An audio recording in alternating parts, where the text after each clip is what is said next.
Yeah, so we are just now leaving Chelsea. I got Brian behind me. He's rekeying some doors for me. We're headed to Fultondale now. I had about 10 new listings in the last 2 weeks, so now I'm in a mad dash to get them rekeyed and listed.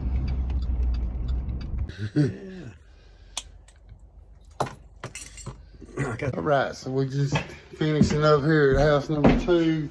Got it rekeyed. Things are pretty dated,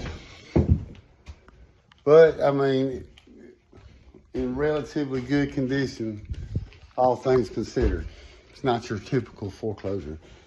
Got some pretty awesome green and red shag carpet though.